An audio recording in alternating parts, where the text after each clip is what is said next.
Te voy a mostrar cómo hacer esquejes que enraícen. En este caso vamos a hacerlo de romero y de lavanda.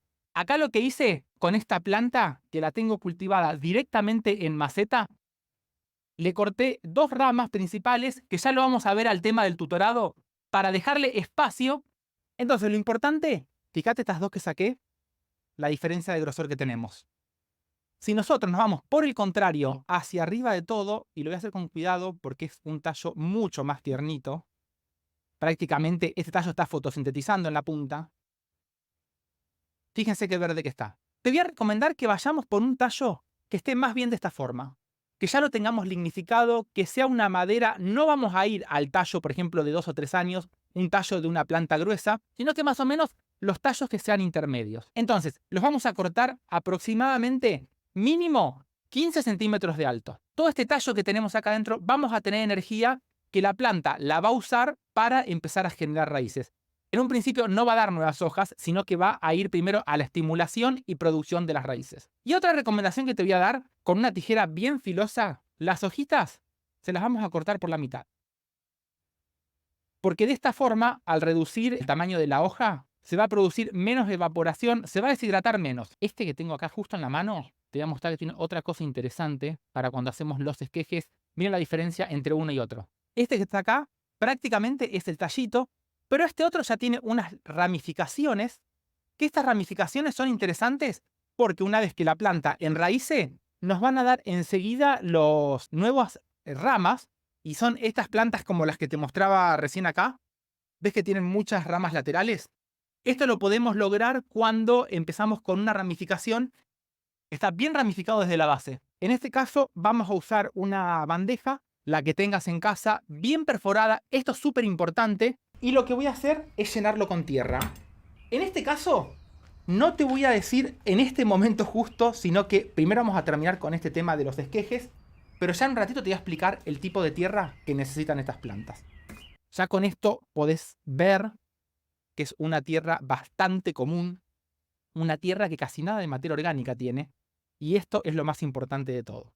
Y lo que le vamos a hacer a los esquejes, que ahora lo vamos a ver cuando haga el cultivo en agua, para los que lo quieran hacer en agua, si bien siempre se recomienda hacer un corte transversal que esté así oblicuo, vamos a ver que las raíces del romero y de la lavanda no salen justamente por el corte que le hacemos, salen un poquito más arriba. Lo voy a dejar por acá y te voy a decir dos palabritas con respecto a los enraizadores que podemos usar. En este caso es para el que no conoce miradas biológicas o hoy es el primer vivo que están, es uno que uso mucho, que es una mezcla de aloe con canela, aloe seco con la canela en polvo. Abajo en la descripción te dejé ahí el enlace para que lo puedas hacer. Se va a estar potenciando el poder que tiene el aloe vera, que nos queda bien seco, con la canela. Y por otro lado, esto ya más cuando lo queremos hacer a una escala más comercial, que queremos asegurarnos un poquito más, las hormonas de enraizamiento. Siempre todo esto, cuando lo vayamos a aplicar, te voy a recomendar que lo hagamos en un platito aparte y que nunca pongamos, por ejemplo, los tallitos adentro, para no contaminarlo. Y como esto hay que mojarlo, si nos llega a quedar gotas de agua acá adentro, estas son hormonas que tienen el ANA, que es el ácido nastaleno acético, que en sí esto estimula el enraizamiento mucho más eficientemente, que a diferencia del aloe y la canela. Y con esto quiero hacer una aclaración. No es que el aloe vera se lo ponemos y esto enseguida estimula el enraizamiento. Lo que hace el aloe vera, le da muchos nutrientes que ayudan a que el tejido cortado se pueda seguir alimentando, y como a su vez le pusimos canela, la canela sí tiene un efecto que ayuda a evitar que se nos contamine con patógenos como pueden ser, por ejemplo, algún tipo de hongo o bacteria. Una vez que tenemos estos cortes hechos, agua acá atrás, y lo vamos a hacer uno por uno. A este le voy a poner las hormonas de enraizamiento. Por eso siempre te aconsejo que todo esto lo hagas en un platito aparte. Y a este otro, háganlo porque me trajo muy buenos resultados. Mezclar el aloe vera con la canela. Si yo a esto lo clavara directamente en la tierra, ¿qué va a pasar? Toda la canela con el aloe me va a quedar arriba de todo. Entonces, como no tengo nada acá a mano, va a ser mi dedo, que Como verán, estoy siempre con las manos arriba de la tierra. Y lo dejamos así. En este caso pongo uno, pero acá podríamos poner varios, y el otro con las hormonas de enraizamiento. Recomendaciones, le voy a poner un poquito más de tierra, después a esto vamos a ir con todos los esquejes que podé para ponerlo acá, es regarlo enseguida. Pero va a ser un riego que lo que vamos a buscar nomás, miren esto, es mojarlo y con esta agua que ya tengo, que enseguida empieza a entrar, es más que suficiente y no vamos a esperar que esta agua salga por abajo. No queremos algo encharcado porque esta es la cantidad de humedad que van a necesitar estas plantas. Esto como está acá, lo podemos hacer directamente, ahora te lo voy a mostrar, en una botella. Y lo más importante ahora, en esta etapa de crecimiento, es que mantengamos un nivel de humedad en toda la parte aérea. Lo cerramos, que quede bien cerrado. Tengan en cuenta que cualquier planta que nosotros las encerramos, ya sea en una bolsa de papel, en una bolsa de plástico como esta que está acá, cuando hacemos el cultivo en botella, que durante toda la primera etapa a esto lo dejamos bien cerrado, lo que vamos a hacer acá es, se va a concentrar toda la humedad, pero estas botellas, o en el caso anterior, las bandejas esa tapada con bolsa, nunca al rayo del sol. Épocas del año en las que lo podemos hacer, yo lo estoy haciendo ahora, finales de otoño, principios de invierno prácticamente, y lo mantengo adentro de casa. Nosotros acá tenemos que tratar de mantener una buena cantidad de luz y no nos vamos a preocupar por nada más porque al quedar bien cerrado mantenemos esa humedad y con esto vamos a empezar a estimular todo el desarrollo de las nuevas raíces. Y en cuanto al riego, mientras que nosotros toquemos arriba y esté húmedo, no riegan nunca más. Porque el exceso de agua, si ya empezó a enraizar, puede ser algo que termine perjudicando. Son raíces que son muy sensibles al exceso de agua.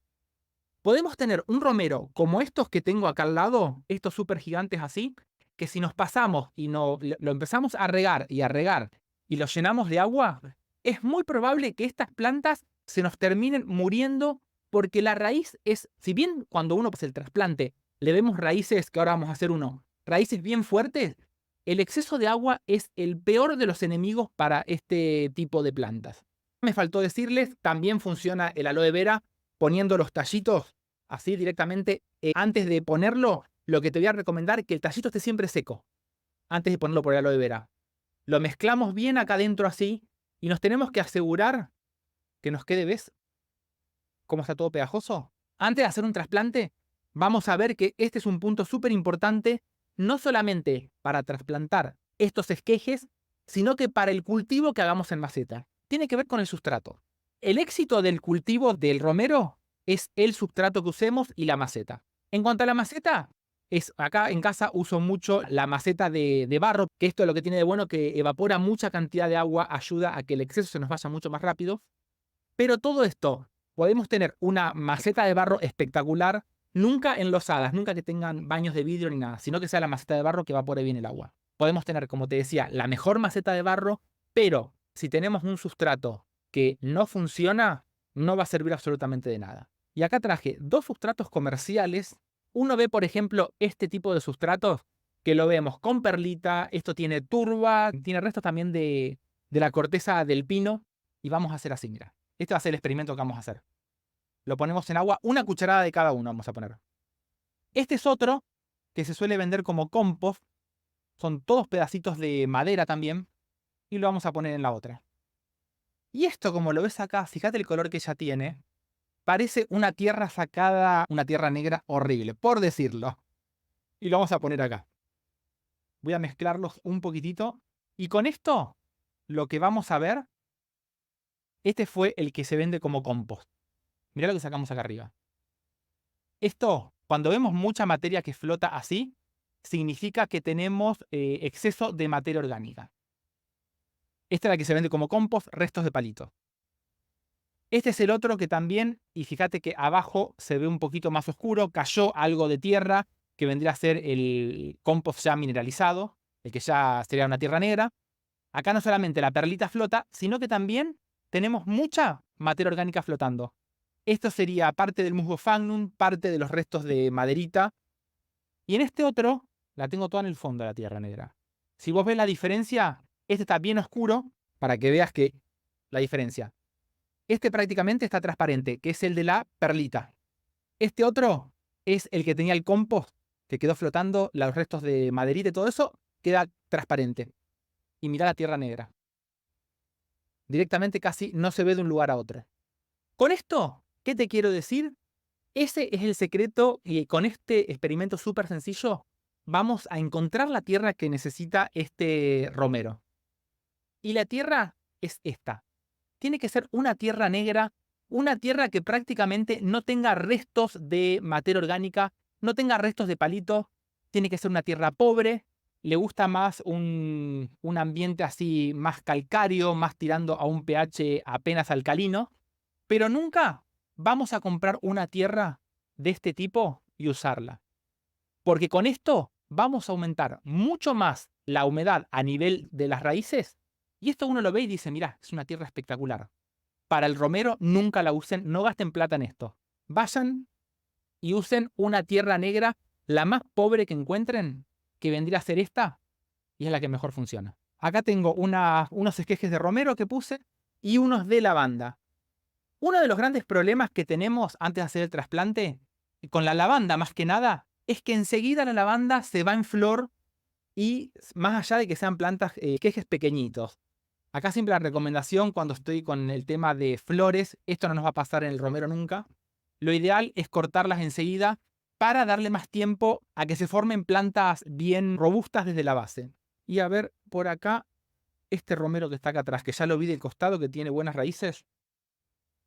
Esto está todo regado del día anterior. A ver, mira, raíces blancas, esto quiere decir que las tenemos bien en pleno crecimiento. Y ahora, cuando veamos la parte, como te comentaba, del romero, cuando lo hacemos en agua, la voy a limpiar un poquito para que veas que la raíz no sale del corte, sale del costado del tallo. A ver, ahí. Tenemos el tallito que termino acá y todo del costado salen. Esto es lo más común en el romero. El tema del corte oblicuo, no oblicuo, eso funciona más que nada para la parte aérea, para cuando tenemos que hacer el corte y el agua de lluvia caiga por un costado. Directamente, y ahora viene la parte más linda de ensuciarse las manos. ¿Ves la tierra que te digo? Esta tierra así común. La tierra negra que te quede, alguna maceta que tengas con tierra vieja, esa tierra es la que tenés que usar. Una tierra desgastada, para decirlo de alguna forma. Un riego antes, me gusta regarlo antes de hacer el trasplante. Ponemos las raíces bien hacia los costados y de nuevo con esta tierra. Por eso el romero funciona también muy bien directamente en la huerta, pero siempre hablando, en el suelo me refiero, hablando de un suelo de este tipo. Tierra bien mineralizada, una tierra en donde ya no tengamos restos de materia orgánica para que me quede, y vos ves esto de acá y decís, esta planta no tiene pobre nada. Son plantas que están acostumbradas a vivir así y antes de hacer el riego final, después del trasplante, lo que siempre hago es limpiarle bien las hojas para que no nos quede nada de tierra. La voy a dejar por acá atrás, me voy a limpiar un poquito las manos y te muestro cómo sería el mismo cultivo pero haciéndolo en agua. Lo que vamos a hacer y lo que siempre te recomiendo es tratar de ponerlos en envases que tenga apenas un poquito de agua, no mucha cantidad, porque es una planta que no le va a gustar el exceso y ahí se ve bien, fíjate. Sale bien de arriba el tema de las raíces. Entonces, eso es lo que nos ayuda a nosotros a generar raíces cuando lo tenemos en agua. Calculale más o menos unos 20 días y mira la tierra. Ese es el tipo de tierra con cascotitos, tierra negra, ahí no se le ve nada de materia orgánica y eso es lo que tenemos que buscar nosotros al momento de hacer el trasplante.